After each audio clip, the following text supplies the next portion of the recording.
ഷിരൂരിലെ മണ്ണിടിച്ചിൽ ദുരിതത്തിൽ കാണാതായ അർജുനു വേണ്ടിയുള്ള തെരച്ചിൽ 9ാം ദിവസവും തുടരുകയാണ്. നാവികസേനയുടെ നേതൃത്വത്തിൽ അത്യാധുനിക ഉപകരണങ്ങൾ ഉപയോഗിച്ചാണ് തെരച്ചിൽ പുരോഗമിക്കുന്നത്. ഐബോട്ട് എന്ന ഉപകരണവും ഉപയോഗിക്കുന്നുണ്ട് നാവികസേന തിരച്ചിലിനായി. ഉപകരണത്തിന്റെ നിരീക്ഷണ പരിധി 2.4 കിലോമീറ്റർ ആണ്. മണ്ണിൽ പുതഞ്ഞുപോയ വസ്തുക്കൾ 20 മീറ്റർ ആഴത്തിൽ കണ്ടെത്താനാകും ഈ സംവിധാനത്തിലൂടെ. വെള്ളത്തിലും മഞ്ഞിലും 70 മീറ്റർ ആഴത്തിലും കണ്ടെത്താൻ സാധിക്കും.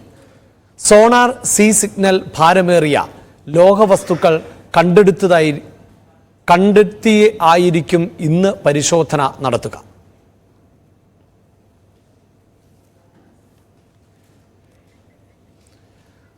അർജുന്റെ രക്ഷാദൌത്യത്തിൽ കർണാടക ഹൈക്കോടതി ഇടപെടും എന്ന് ഹർജി നൽകിയ സുപ്രീം കോടതി അഭിഭാഷകൻ KR സുഭാഷ്. അർജുനെ കണ്ടെത്താൻ കൂടുതൽ സംവിധാനങ്ങൾ ഒരുക്കാൻ കോടതി നിർദ്ദേശിക്കുമെന്ന് പ്രതീക്ഷിക്കുന്നതായും അഭിഭാഷകൻ സുഭാഷ് ചന്ദ്രൻ ന്യൂസ് 18 പറഞ്ഞു.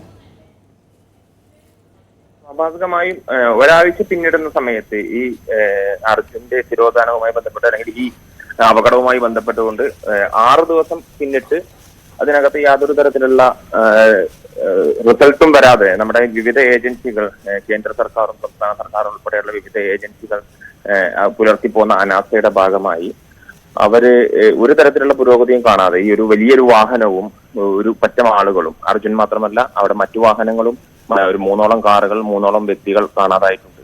അങ്ങനെ ഒരാഴ്ചയോളം ഇത്തരത്തിലൊരു അപകടശേഷം ഇത്തരമൊരു സാഹചര്യം ഉണ്ടാകുന്ന സമയത്ത് ഇനി ഇങ്ങനെ ഒരു അവസ്ഥ ഉണ്ടാകരുത് എന്നുള്ളൊരു ഉറച്ച ബോധ്യമുണ്ട്. അതോടൊപ്പം തന്നെ അർജുനെ സ്നേഹിക്കുന്ന അർജുന്റെ കുടുംബവും അർജുന്റെ സുഹൃത്തുക്കളും ഇപ്പോൾ കേരളമെമ്പാടും അർജുന്റെ തിരിച്ചുവരവിനായി കാത്തിരിക്കുകയാണ്.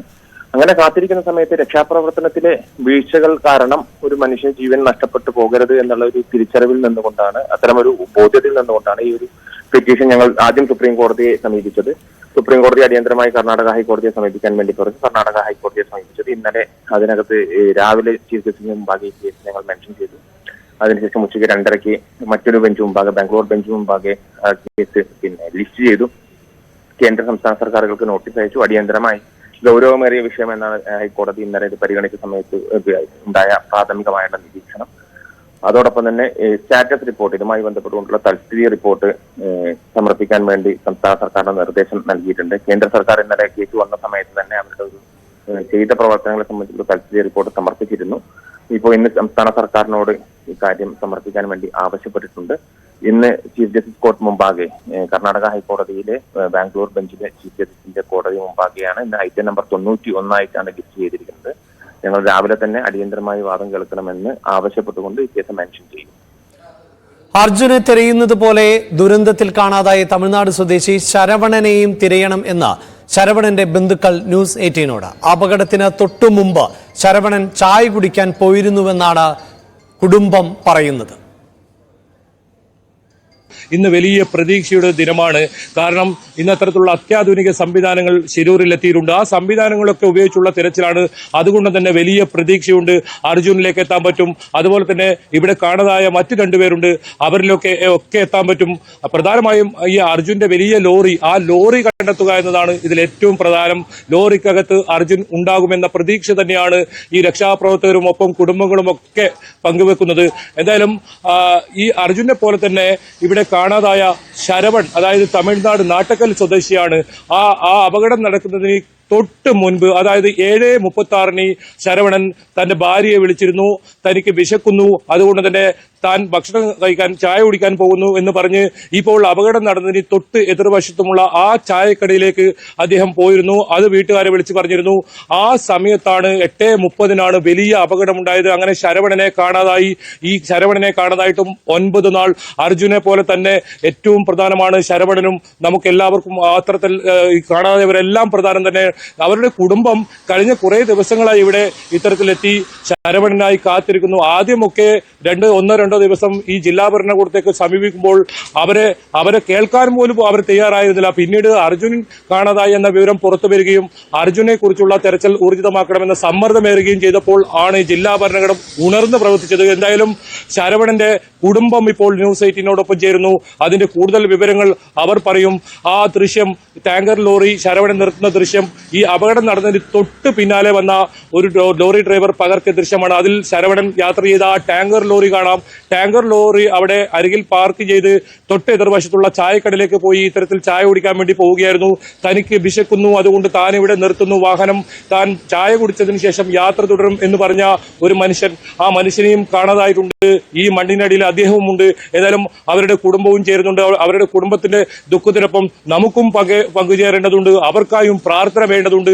ശരവണന്റെ ബന്ധു തന്നെ നമ്മോടൊപ്പം ചേരുന്നു. അവരുടെ അച്ഛനും അമ്മയും തൊട്ടടുത്ത് എനിക്ക് സമീപത്തുള്ള ഒരു ഹോട്ടലിൽ കഴിഞ്ഞ ദിവസങ്ങളിലായി താമസമുണ്ട്.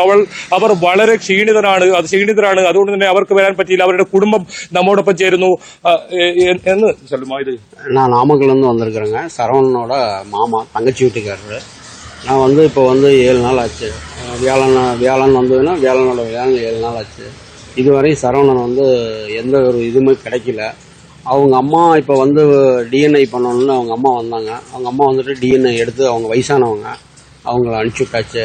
அவங்க ஒய்ஃபு வீட்டில் இருக்கிறாங்க. அவர் மேங்களூர் டு தார்வாடு டேங்க் வண்டி, கேஸ் வண்டி ஓட்டிகிட்டு இருக்கிறாரு. அங்கேருந்து லோடு அன்லோட் பண்ணி காலையில் செவ்வாய்க்கிழமை காலையில் மணி ஒரு 7:36க்கு அவங்க வீட்டில் அவங்க ஒய்ஃபுக்கிட்ட ஃபோன் பேசியிருக்காங்க. ஃபோன் பேசி இந்த மாதிரி நான் வந்து இந்த கடையில் சாயை குடிக்க இங்கே நிப்பாட்டியிருக்கிறேன், நான் சாயை குடிக்க போகிறேன் அப்படின்னு. சரி சாயை குடிச்சிட்டு வாங்க, வந்துட்டு அப்புறம் கூப்பிடுங்க அப்படின்னு சொல்லி சரி அப்படின்ட்டு. அதுக்கப்புறம் அவரும் ஃபோன் பண்ணல. அவங்க வீட்டில் இருந்து ஃபோன் பண்ணியிருக்காங்க. ஃபோன் சுவிட்ச் ஆஃபில் ஆயிடுச்சு.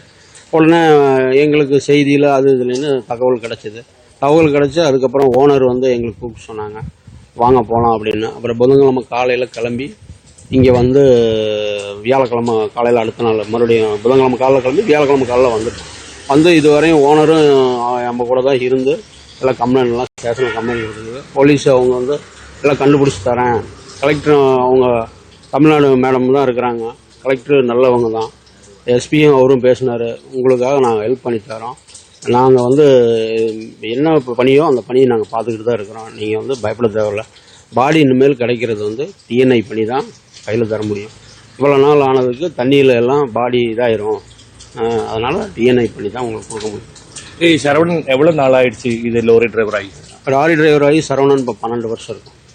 ஒரு 10-12 வருஷம் ஆயிடுச்சு. அவர் இங்கே தான் கேரளா, தமிழ்நாடு ஜாஸ்தி இல்லை, கேரளா கர்நாடகா தான் ஜாஸ்தி. அவர் டிரைவிங் அதிகம். எல்பிஜி டேங்கரில் தான் அவர் ஓடிட்டு இருக்கிறாரு. இதுவரையும் அவர் அதில் தான் ஓடிட்டு இருக்கிறார். மற்றபடி எதுவும் வந்து கவர்மெண்ட் தான் எனக்கு சப்போர்ட் பண்ணணும். இந்த அர்ஜுனை எப்படி வந்து தீவிரமாக தேடி கண்டுபிடிக்கிறாங்களோ அதுபோல் என்னோட மச்சனை தேடி இந்த கவர்மெண்ட்டு கண்டுபிடிச்சி தரணும். எனக்கு வேறு எதுவும் பேசுகிறதுக்கு ஒன்றும் தெரியல. எனக்கு கன்னடம் தெரியாது, ஹிந்தி மட்டும் பேசுவேன். வேறு யார்கிட்டையும் போய் பேசி யார்கிட்டையும் என்ன கேட்குறதுன்னு எனக்கு ஒன்றும் புரியல. கலெக்டர் மேடமும் எஸ்பி சாரும் பேசிக்கிட்டு தான் இருக்கிறாங்க, சப்போர்ட் பண்ணுறாங்க. இல்லைன்னு சொல்லி இன்னும் கொஞ்சம் தீவிரமாக எனக்கு ஹெல்ப் பண்ணி கொடுக்கணும். இதுதான் நான் என்னோடய வேண்டுகோள். கேரளா கவர்மெண்ட்டு எப்படி வந்து நம்ம அர்ஜுனுக்கு சப்போர்ட் பண்ணுதோ அதுபோல் எங்களுக்கும் சப்போர்ட் பண்ணி கொடுக்கணும். இதுதான். நன்றி, வணக்கம். மனைவி கிட்ட அவசரமா பேசும்போது என்ன பேசுனது ஒன்றும் தெரியல, எனக்கு தெரியல. அவங்க நான் அதை பசிக்கிறது, நான் சாப்பிட போறேன், நான் டீ குடிக்கணும், டைம் அது 7:36. அது அவங்க அந்த ஸ்கிரீன்ஷாட்ல அந்த இது வீடியோ கால் பண்ணுறதா? வீடியோ கால் இல்லை, ஃபோன் கால் தான். வீடியோ காலில் அந்த ஹிஸ்ட்ரி அந்த டைமு காமிச்சாங்க. அவங்க இந்த டைமில் பாருங்கள் ஃபோன் பண்ணியிருக்காங்க அப்படின்னு என்கிட்ட காமிச்சாங்க. அதை வச்சு தான் எனக்கு தெரியும். இல்லைன்னா நான் மட்டும் அவரு கூட அவங்க ஒய்ஃபு ஃபேமிலி பேசிகிட்டு இருக்கிறது இந்த ஒரு விஷயத்தை வச்சு தான் எனக்கு வந்து தெரியும். இங்கே தமிழ்நாட்டில் எங்கே எவ்வளோ சப்போர்ட் இருக்கு? அங்கே தமிழ்நாட்டில் அவங்க ஊரில் வந்து எல்லாமே வந்து சப்போர்ட் பண்ணுறாங்க. அவங்க எம்எல்ஏ எம்பி எல்லாத்தையும் பார்த்துருக்குறாங்க. எல்லாம் இங்கே நாமக்கல் கலெக்டர் ஆஃபீஸில் வந்து கொஞ்சம் கூப்பிட்டு அவங்க இங்கே ப்ரெஷர் கொடுத்து அவங்க ஹெல்ப் பண்ணிட்டு இருக்கிறாங்க. யாராவது வந்தாச்சா இங்கே தமிழ்நாடுல? இல்லை, யாரும் வரலைங்க இதுவரை. யாரும் வேற இல்லை, யாரும் தேடுதும் இல்லை. யாரும் தேடுறது அவங்க கரெக்டாக வந்து இன்ஃபர்மேஷன் வந்து கொடுத்துக்கிட்டு தான் இருக்கிறாங்க, வீட்டுக்கு கொடுத்துக்கிட்டு தான் இருக்கிறாங்க. கலெக்டர் ஆஃபீஸில் இருந்து வீட்டில் இன்ஃபர்மேஷன் கொடுத்துக்கிட்டு தான் இருக்கிறாங்க. இருக்கிறேன். லாஸ்டா இப்ப என்ன சொல்லணும்? லாஸ்ட்டாக என்ன சொல்லியிருக்காங்க, பேசிக்கிட்டு தான் இருக்குது, நாங்கள் வந்து தொலைகிட்டு தான் இருக்கிறோம், அதுக்கு டீம் வருது, அந்தந்த டீமை வச்சு நாங்கள் இப்போ பண்ணிட்டு தான் இருக்கிறோம், ஏற்பாடு பண்ணிட்டு தான் இருக்கிறோம். இது வந்து ரிசீவ் ஆகிறது வந்து கொஞ்சம் வெயிட் பண்ணி தான் பார்க்கணும். ஏன்னா வந்து ஒன்று மண்ணுக்குள்ளார தண்ணிக்குள்ளே உள்ளே போய் மண்ணுக்குள்ளார சொருகிட்டாரா, இல்லை வேற எங்கேயும் ஏதாச்சும் மரம் செடி கொடியில் ஏதாச்சும் இருக்குதா என்னன்னு தொலைகிட்டு தான் இருக்கிறோம். நாங்கள் உங்களுக்கு கண்டிப்பாக ஹெல்ப் பண்ணுறோம் அப்படின்னு எங்களுக்கு. அர்ஜுனை குறித்து உங்களுக்கு புரியுமா? இந்த நியூஸ் எல்லாம் புரியல. அர்ஜுனை குறித்து உங்களுக்கு புரியுமா? அர்ஜுனை பற்றி எனக்கு தெரியாது, எனக்கு அவங்க தெரியாது. அவங்க வந்து காசன்கோடுன்னு நான் அவர் இந்த காரு போலீஸ் கார் வந்ததுக்கப்புறம் தான் காசன்கோடுக்காரர் இருக்குது அர்ஜுனா அப்படின்னு அதுக்கப்புறம் தான் எனக்கு தெரியும்.